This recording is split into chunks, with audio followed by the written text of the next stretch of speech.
بات کو دیکھا جائے کہ وہ یزید کے باپ تھے، تو اس بات کو بنیاد بنا کر تان کرنا حضرت امیر معاویہ رضی اللہ تعالی عنہ پر اسلام کا نظام عدل و انصاف اس بات کی اجازت نہیں دیتا۔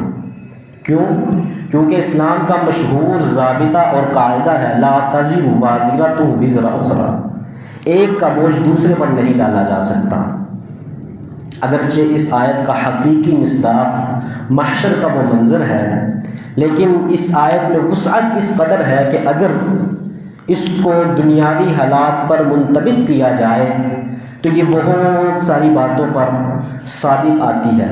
مثال کے طور پر قرآن کریم کا حکم ہے السارق والسارقۃ فاقطعوا ایدیہما، کہ چور کا ہاتھ کاٹ دیا جائے۔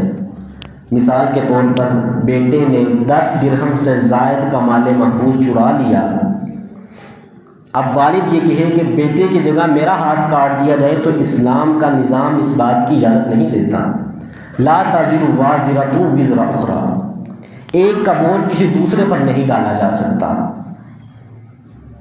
اس بات کو بنیاد بنا کر کہ وہ یزید کے باپ تھے، حضرت امیر معاویہ رضی اللہ تعالی عنہ پر اعتراض کی گنجائش نہیں نکل سکتی، بلکہ علماء نے لکھا ہے کہ یوں نہیں کہنا چاہیے کہ وہ یزید کے باپ تھے، بلکہ یوں کہنا چاہیے کہ یزید اس صحابی کا بیٹا تھا۔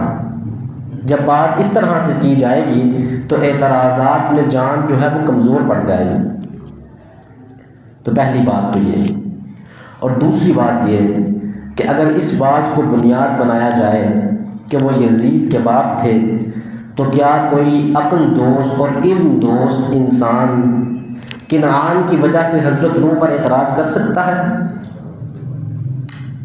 کیا کوئی شخص حضرت لوط علیہ السلام کی بیوی کی وجہ سے ان پر اعتراض کر سکتا ہے؟